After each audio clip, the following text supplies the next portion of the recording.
Hi, so in the last video, I showed you how I used this setup and an Arduino interrupt pin to measure the timing for different different resistor and capacitor combinations with the 555 timer.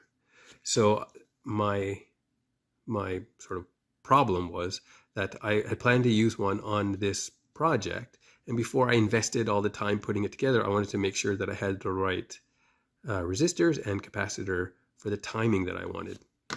So in the last video, I showed how I put this together and then used it to calculate different timing.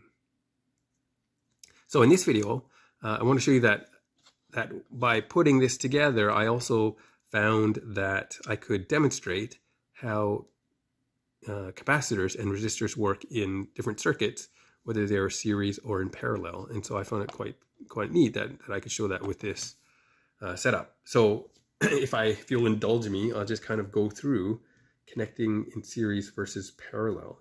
So I think a lot of people can understand where if you have resistors in series, you can just add the resistance.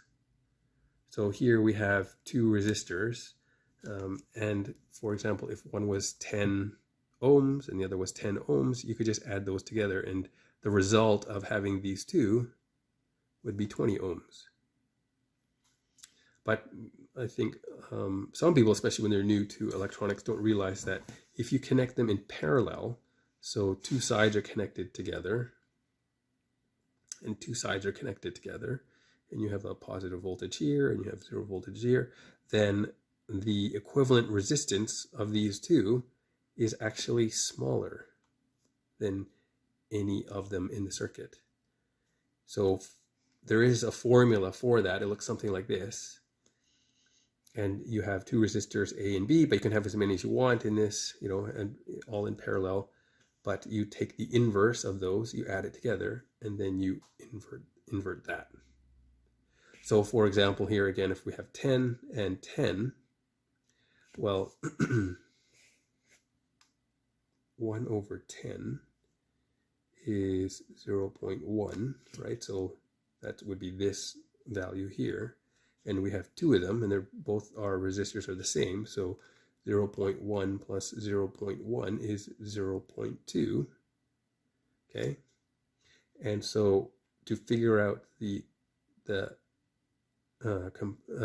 resultant resistance here, you have to take the inverse of that. So 1 over 0.2 is this here.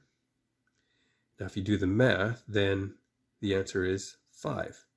So by connecting these two resistors in parallel, the resulting resistance is 5 ohms.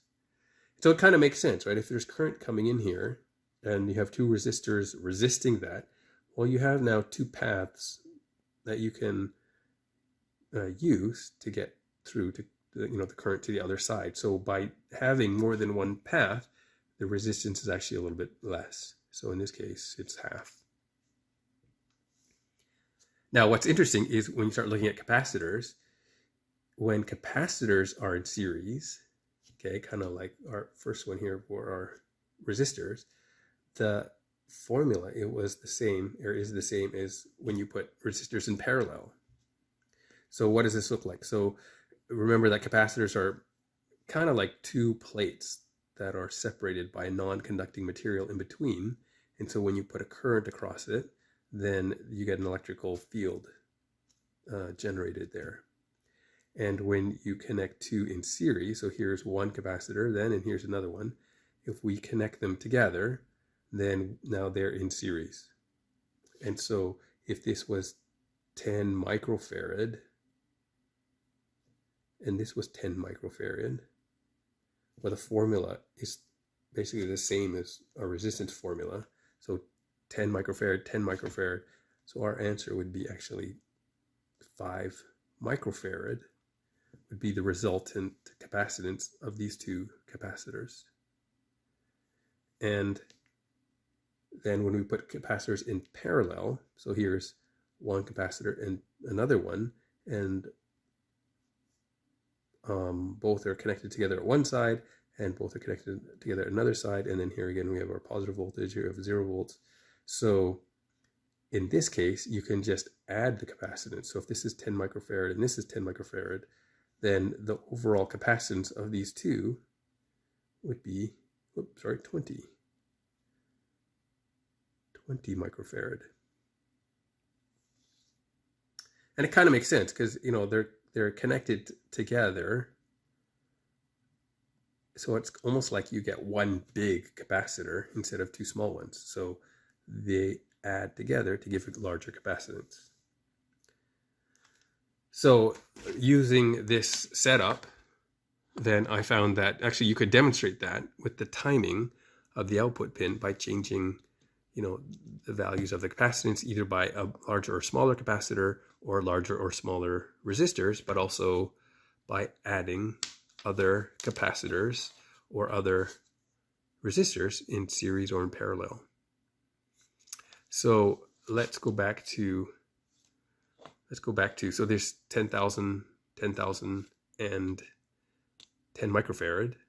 So if you remember, our high, our on time was 0.15 seconds, and our 0 voltage, our low time, was 0.07. So let's connect that back together. I have to reload the program, the sketch. So here it is on the computer. I'm going to connect my Arduino and let's upload it.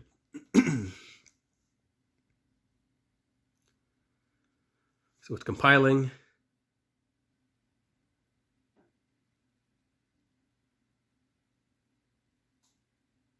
Okay, and now it's done. And remember, I had this faster baud rate, so you have to make sure that when you open your serial monitor, it has the same baud rate down here, which ours does. Okay, and so if I turn off the auto scroll, you can see, so 0.14 and 0.07. So that's what we had in the last video. Okay, so now let's try to change that. So here our capacitor is 10 microfarad. So let's put another one in series. So I'm going to take the cathode, the short side, and I'm going to put it in the row in between. So now this side is not connected. And then this one, I don't know if you can see that. This one is 22 microfarad. Okay, so here's the anode, right? So I'm going to put that in the same row as the cathode of the first one, and then put the cathode of this 22 microfarad, connecting it to ground. Okay, so now it's connected to ground. So now if we go to our serial monitor, we can see now that putting two capacitors in series actually lowered the capacitance, and now our timing is much faster, faster, with lower times for it being high and lower times for it to be low. Okay. Or if we connect these two in parallel, so now the 10 microfarad is now connected properly, and our timing has gone back to 0.14 and to 0.07, and we connect this in the same rows. So now our effective capacitance should be 3 times what it was, right? Because this is 10 and this is 22, so it's about 32 microfarads. And so now if we pause, we have 0.44, so it was 0.14, right? Now it's 0.44, and then our load time is 0.22. Okay, so that actually checks out.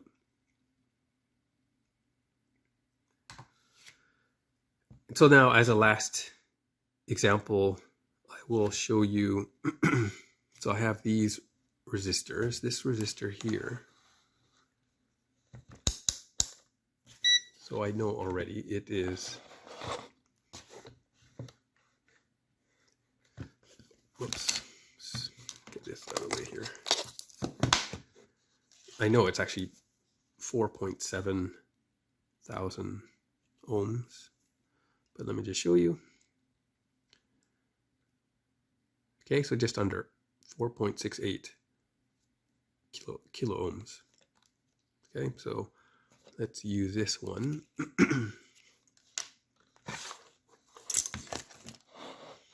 So getting back to our circuit here, let's make sure it's focused. So for example, if we wanted to connect it in series, so let's make our resistor A here, which is 10,000. Let's make it closer to 15,000. So what I'm going to do is take it out and connect the 10,000 ohm resistor to another row on our breadboard.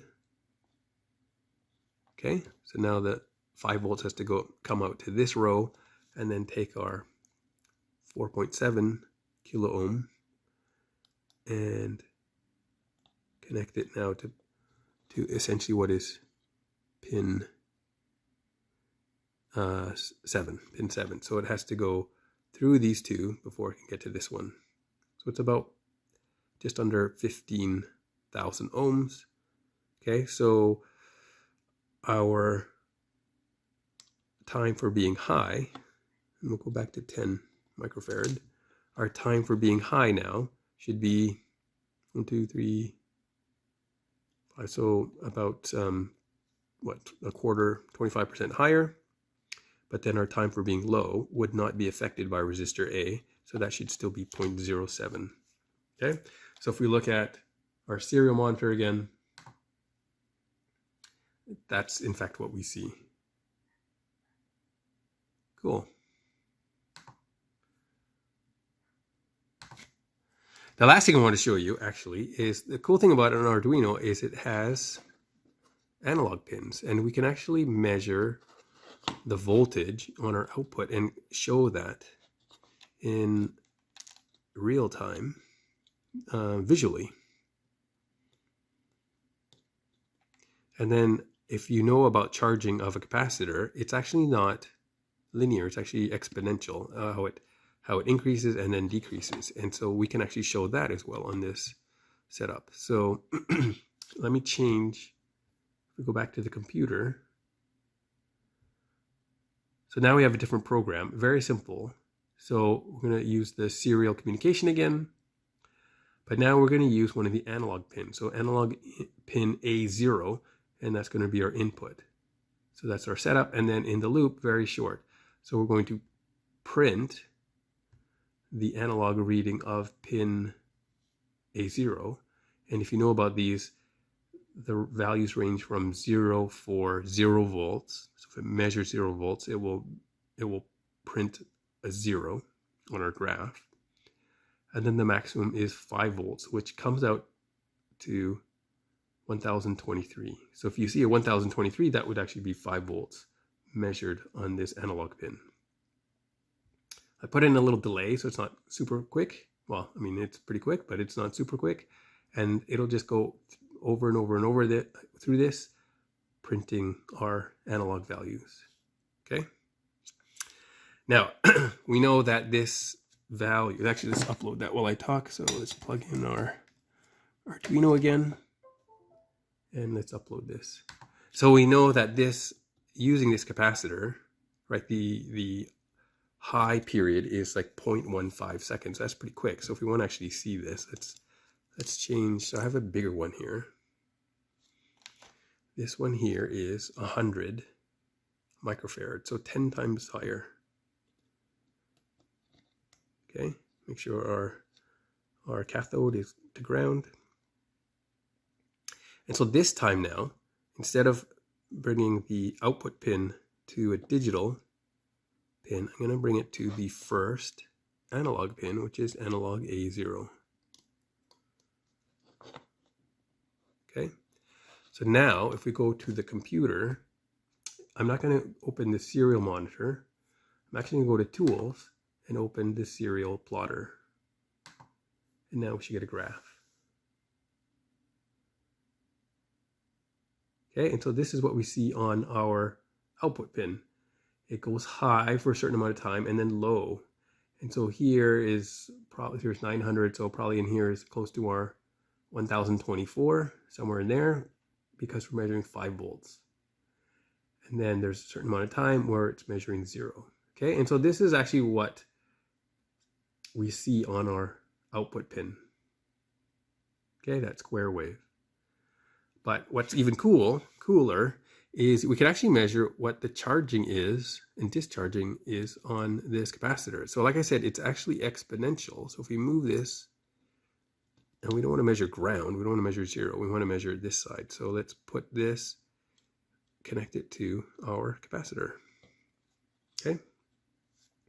So now if you look at the serial plotter, you can see it's kind of like this sawtooth pattern, right? And so as it charges up, it charges sort of in an exponential way, where it's sort of charging, the charging is slower and slower and slower as it gets up to close to 5 volts.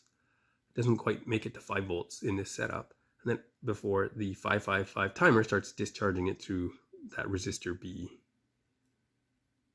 Okay, so we can try changing, let's try our 22 microfarad. So now the serial plotter is going crazy because it's just floating, but let's put in our 22. Let's see what does that look like.